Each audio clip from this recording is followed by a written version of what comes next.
So నాకు కొంచెం మాట్లాడడం కొంచెం కష్టం నాకు. That's not my strength.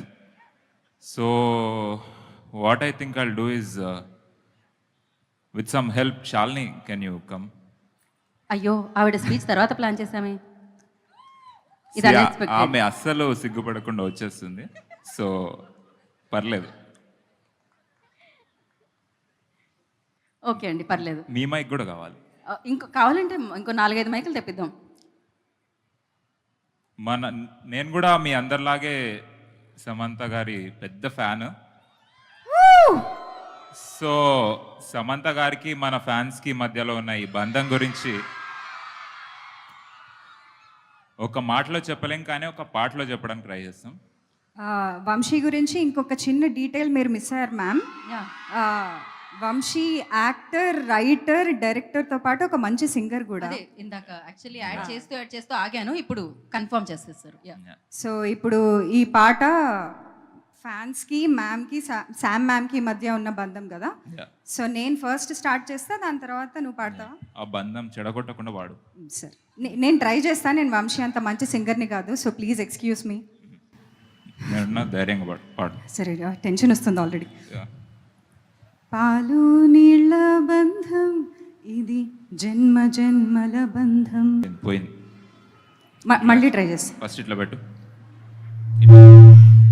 First start జరుగు. అంటే ఇది మేము మ్యూజిక్ వేసామండి మధ్యలో. ఇక్కడ నుంచి రావాలి. ఓకే. నీల బంధం ఇది, జన్మ జన్మల బంధం. ఎలా ఎలా నేను జన్మ జన్మల బంధం. జన్మ జన్మల బంధం. క్లోజ్. పువ్వు తేనె బంధం ఇది, జన్మ జన్మల బంధం. ఎందుకంత జన్మ అని అదోలా పాడుతున్నావు? ఆ ప్రేమ అలాంటిది. నీకు ఎమోషన్స్ లేవు, నీకేం తెలుసు? అది ప్రేమలా లేదు, ఇంకోలా ఉంది. Okay, next. ఏనాటిదో ఏనాటిదో ఈ బంధం. అంత హై పిచ్ అది. వెళ్ళాలి పైకి. సరే, పైకి వెళ్ళాలి. ఓకే. ఆ. ఏనాటిదో ఈ బంధం, ఏనాటిదో వినో.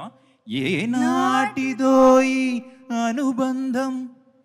ఎన్నో నోముల ఫలమే ఈ జన్మ జన్మల బంధం. ఐ ట్రైడ్ అండి, నేను వంశీలా పాడలేను. So she is getting better. I get better, I promise. Yeah. So okay అండి. That's my speech. యా, దీని తర్వాత ఇంతకీ ఫ్యాన్గా మీ బంధం ఉంటుందో లేదో సమంత గారిని అడుగుదాం. ఇక్కడతో సమాప్తం అంటున్నారు ఆవిడ. శుభం. వెళ్దామండి, మనం అందరం వెళ్దాం కిందకి. మీ వల్ల నేను యాంకరింగ్ వదిలేద్దాం అనుకుంటున్నా, వెళ్ళిపోదాం అనుకుంటున్నా కిందకి. ఈ ఒక్క పాటతో నా చీర కుచ్చుల్ని పట్టుకొని కిందకు వచ్చేద్దాం అనుకుంటున్నాను నేను.